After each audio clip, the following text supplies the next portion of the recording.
welcome to Succulent House, and my name is Ella. Thank you so much for being here today, and if you are new here in this channel, Succulent House is all about my passion for succulents, cacti, and of course, gardening. So, please don't forget to hit that subscribe button and also that bell notifications para naman malaman ninyo tuwing may bago tayong video. So, first off, today's video is a much requested succulent care video. Alam ko na gustuhan ninyo yung succulent care video na pinalabas natin a few months back before pandemic starts, which is all about Echeveria. If you haven't watched that video, please click this link so that you get inspired and you learn more tips about how to care for Echeverias. So, other than Echeverias, one of my favorite succulents are actually Haworthias. So I have quite a few Haworthias under my care, and marami pa ako dun sa labas pero hindi ko na mapasok because nakapat na sila sa isang malaking dish garden. So I'll just show you some clips of the other Haworthia collection that I have. So these are the majority of what I own right now. And over the years, okay, I find Haworthia is really very difficult. Hindi ko makuha yung tamang timpla ng Haworthia care before. So either I could get them burned or I get them overwatered. So kaya today, I don't want you to make the same mistake that I did before. Kaya I'm sharing you these videos. So if you want to learn more about Haworthia care and how to take care, and also what are the common problems that you will have once you start collecting Haworthia, then please tune in. Okay, so first let's start with our soil mix. So ano nga bang soil mix ang ginagamit ko with Haworthia? Okay, when I was still starting out, I was using the normal cacti succulent mix that I have, yung rice hull, loam soil, and also parang mga river stones. So that was way back in my first year when I was still collecting, or bagong-bago lang talaga ako sa Haworthias. And I think one of my first Haworthia is this one, and the rest I actually killed them. So if I don't know if you can see it, but this one I haven't repotted it for the long time. Pero kung makikita mo, hindi to masitera soil mix. Meron kasing toppings, pero it's mostly loam soil and matigas na actually yung soil na to. So, ito yung mga one of my errors. Pero surprisingly, this particular Haworthia survived even if medyo palpak tong soil mix na ginamit ko dito sa pot na ito. So, when I started adding to my Haworthia collection, because this was easy, I started buying mga Haworthias or window pane Haworthias. So, I'll give you a close-up look of the window pane Haworthias. Ito yung parang mga see-through na Haworthias. I bought this from Benguet. So, mga Benguet suppliers. And then, I killed most of them immediately when I got it. So, I even have like a lot of like, ang dami ko talagang nabiling Haworthias before. And then, what I figured out was, I was using the incorrect or the wrong soil mix. So, I started shifting my Haworthias to, I have here a sample. It's actually masitera soil mix. So, it's a soilless mix. It's a mixture of humus and carbonated rice hull. So, when I started using Haworthia, when I started repotting my Haworthia sa masitera soil mix, I started noticing na my window pane Haworthia started to thrive and survive and making a lot of babies. So, I figured out na talagang mas effective yung soilless mix sa Haworthia care. Especially the roots of Haworthias are smaller compared to Echeverias, and they're more sensitive. So, mas madalas kumakapit sila sa pumice compared sa other kinds of succulents natin. And if you have lava rocks, you can add it dun sa mix as well. And they will also like that. So, make sure that your soil mix, whatever you're using, is soilless, or you can add probably 5% of soilless, or it's very airy. So add a lot of perlite, add a lot of humus, and add a lot of carbonated rice hull. So yun. So that's important for our soil mix. The next thing that we will talk about is light. So ano nga bang light requirement ng ating mga Haworthias? If you notice, our Haworthias are usually dark green in color, like this one. This is a Haworthia coarta, and one of my oldest, other than this one, my oldest Haworthia and my favorite. Okay, so maybe not really my favorite, but one of my super duper favorites. And if you notice, the shape of this, it's very old na. So I think it's already like 4 years old with me. Kaya ano na siya, bumaba na siya, naghang na siya. Pero ang dami ko na rin babies na nakuha dito, and sold most of the propagations already. Or nabigyan ko na rin ng propagation halos lahat ng mga friends ko, because this is really eye-catching in my collection, and usually ito yung una nilang nakikita agad because of the unique shape of my Haworthia. So, I'll show you a clip of what it looks like in sunlight, but it's actually darker because this one is receiving more light. Nandun kasi siya sa edge ng balcony namin. So, medyo mas marami siyang light na nakukuha. That's why it has this dark color. But most of the Haworthias are in dark green color. If you have Haworthias that are like this, it's a variegated Haworthia. So, iba din naman ang light requirement ng may variegation. But your dark green color can live in an indirect bright light. So, none of my Haworthias receive direct light for more than 2 hours. And they only get direct light yung very, very early in the morning from around 6 o'clock until 7:30. So, hindi siya masyadong masakit yung sunlight niya. So, my Haworthias are in my balcony. It's in the brightest side of my balcony, and they get a lot of morning sun, but not directly. Kasi merong bubong dun sa area nila. And they're also not exposed to rain. Unless, siguro mist lang kapag sobrang lakas talaga ng rain. But, so don't store your Haworthias under full sun. Kasi what will happen is, masusunog yung Haworthias.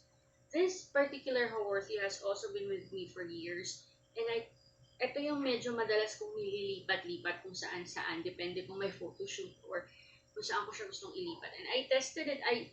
You probably know me that I would like to play with my succulents, even if that means that I would probably kill them. But this one is a burnt one. If you can see, there is a brown edging dun sa mga leaves.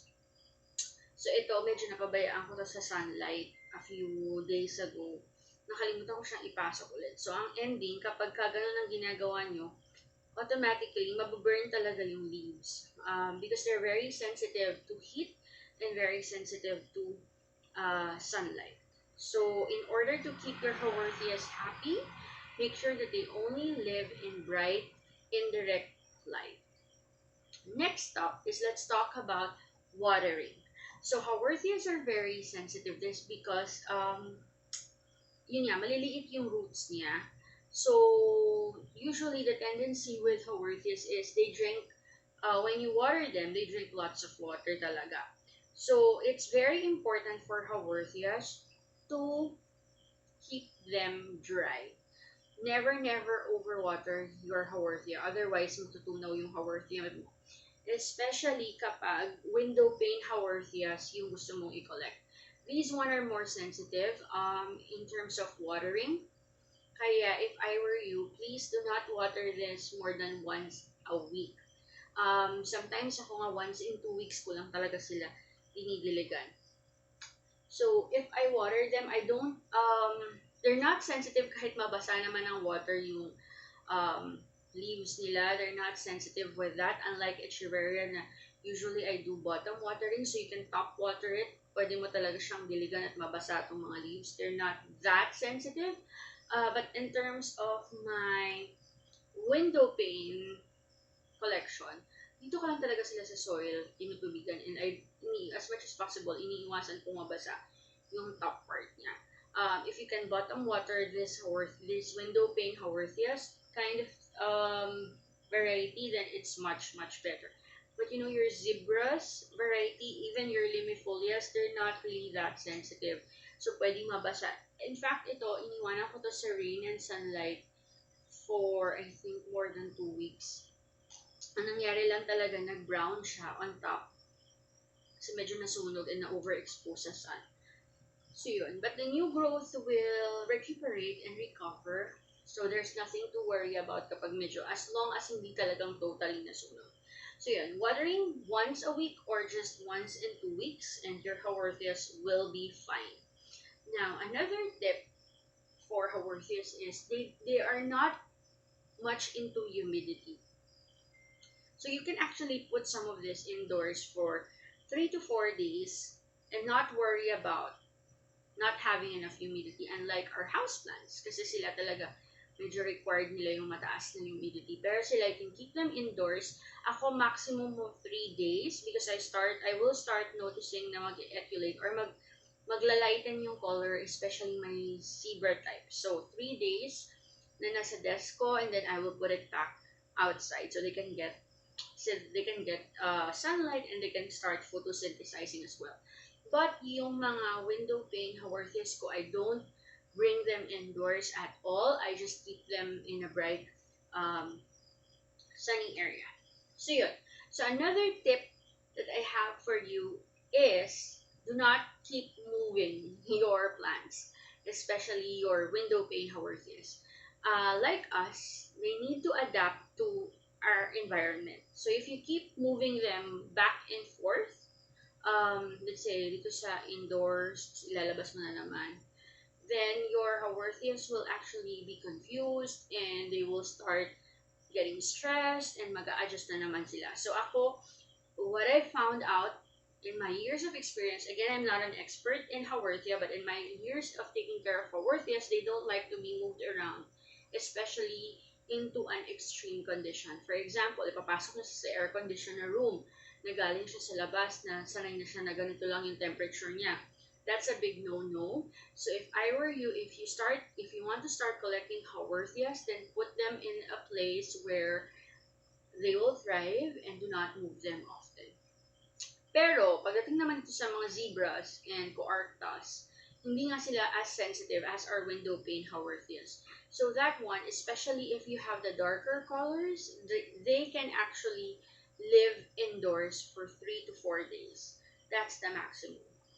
But then you have to bring them back outside so that they won't start etulating. Or etulating, ito yung mga, I'll post a photo here of an etulated Haworthia.